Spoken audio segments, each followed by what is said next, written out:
Bismillah ar-Rahman ar-Rahim. In the name of God, the Compassionate, the Merciful. My name is Ibrahim Hooper.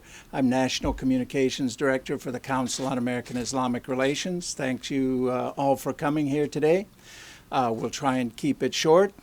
First of all, we'll have a statement on the Muslim Ban 2.0 from CAIR National Executive Director Nihad Awad. Thank you, Ibrahim. My name is Nihad Awad, N-I-H-A-D, A-W-A-D, the National Executive Director of CAIR, the Council on American-Islamic Relations. So today's modified executive order that was signed by President Trump represents a partial victory for Americans fighting for the rights of immigrants in the U.S.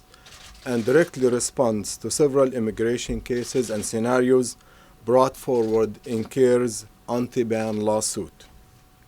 While this is a major political defeat for the Trump administration, we cannot be complacent.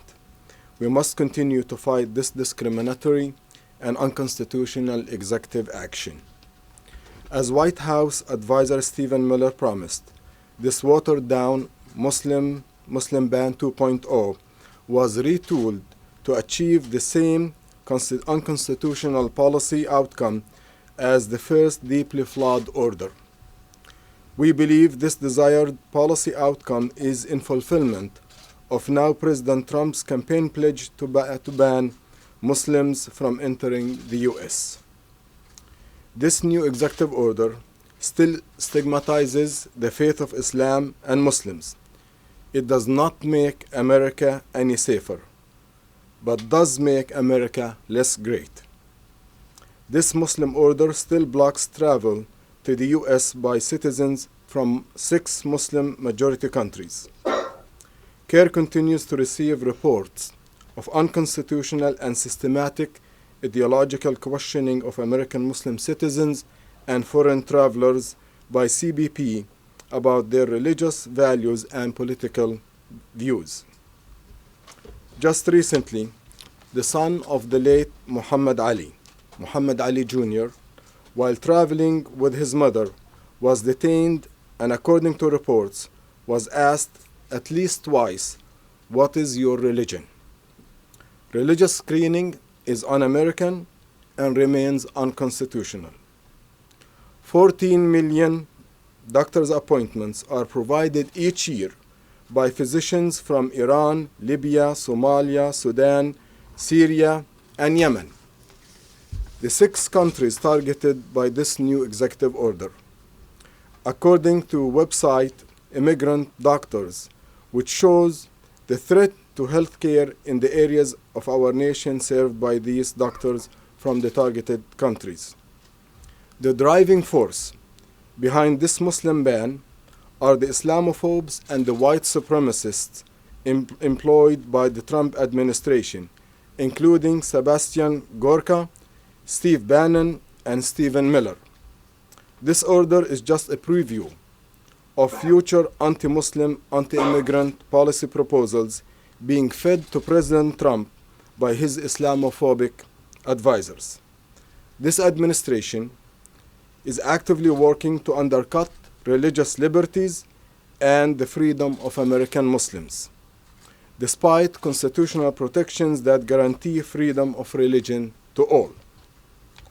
Finally, CAIR has launched a RegisterMeFirst, #RegisterMeFirst website produced in partnership with the Los Angeles-based design and technology studio Use All 5 to challenge Trump's administration's Islamophobic policies and proposals, including the Muslim ban proposal, Muslim Registry.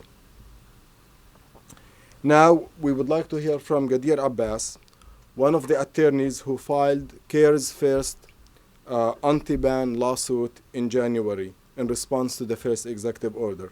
Then we'll hear from Corey Saylor, the director of CAIR's Anti-Islamophobia Department, who will outline the initiative that we just talked about. Hi, how are you? From Chicago. My name is Gadir Abbas, G-A-D-Z-I-R. EIR. The last name is ABBAS.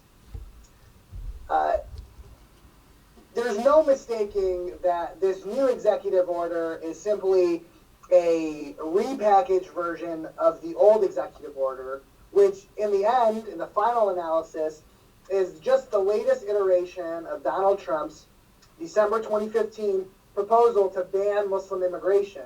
And while this executive order applies to less Muslims than the previous executive order, and the previous executive order applied to only a subset of Muslims, it's important to understand that this executive order is just the latest action to discriminate against Muslims. And however cleverly it's been drafted, there is the only insight that the Trump administration has reached is that you can discriminate against a small subset of Muslims and still condemn an entire faith that's adhered to by more than 1 billion across the world. And it's important when reviewing the executive order to realize just how unrelated it is to the purpose it intends to serve. The executive order talks about the threat of foreign nationals and to the U.S. national security, and it gives 3 examples. 2 of those examples were of Iraqi foreign nationals, but the executive order doesn't cover Iraqi foreign nationals. The executive order excludes the very people that the executive order uses as an example of the danger it poses to the United States. And so what courts will do here, and what our lawsuit will continue to do, is to invalidate this executive order on the basis that the last one was unconstitutional. It is against the First Amendment of the Constitution for the federal government to use its authority to discriminate against a single religious group. And this executive order does that, and we're confident that courts will do as they have done previously, which is find this latest iteration of the Muslim ban to be unconstitutional. Thank you, Gadir. And if you can stick around, there may be questions for you in a minute. And finally, we'll hear from Corey Saylor, the director of CAIR's Anti-Islamophobia Department, who will outline some of the features of the RegisterMeFirst website that was launched today. All right, good afternoon. In partnership with UseAll5, a Los Angeles-based technology company, we've launched RegisterMeFirst, www.registermefirst.com. The idea behind the website is that while today's main focus of the news is the Muslim ban, while he was on the campaign trail, Donald Trump essentially promised a broad spectrum of activities targeting American Muslims. Included among that was the notion of a Muslim registry or special identification cards for Muslims, along with the ban. So this website is an opportunity to give all the people who are concerned about the Muslim ban and Muslim registries a place to go, sign up. They'll be added. They'll be taken from being an individual to being part of the greater movement that's looking to push back against these unconstitutional and discriminatory actions. So people who sign up at www.registermefirst.com will be joined on to CAIR's list so that they can participate in actions pushing back against the Trump administration initiatives. There's materials there that they can use to display their revulsion at actions like what the Trump administration is taking. And then there's also an opportunity there to use social media to send messages to elected officials to make sure that elected officials hear from their constituents and are held accountable for their decisions to either stand up and speak out against the actions the Trump administration is taking, in which case they should be praised, or if they decide to be silent or stand with the Trump administration, they should hear that their constituents are concerned about it. So we want to thank UseAll5 for their contributions to the website and look forward to having a lot of people go to that site and sign up today. All right. Well, thank you. And if anyone has any questions, go ahead. I just would like to hear a little bit more. You did call this a partial victory, but then in the attorney's remarks, he said that this was a continuation of discrimination against Muslims and that it is still unconstitutional. Can you just make a little more sense about what you're calling a victory, just so I can understand that? Well, as I said, the fact that the Trump administration responded to the public pressure, to the lawsuits, to the decisions from the courts, they were forced, the Trump administration was forced to remove the language that specifically targets Muslims.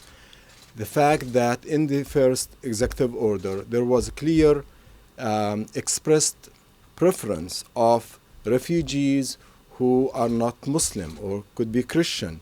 So it was very clear violation in writing of the Constitution and the U.S. laws. So because of these activities from the civil society, civil rights organizations, including CAIR and the courts, we believe the Trump administration was forced to change the language, and we consider that a victory. However, it is a partial victory because we believe still this new executive order targets exclusively Muslims. The common denominator among these 6 countries is being Muslim. And the fact that this administration has not yet shown any solid evidence that these refugees or immigrants from those countries were the cause for any terrorist attack in the U.S. We remain concerned and will continue to fight because it targets Muslims and it does not provide evidence that there is national security concerns.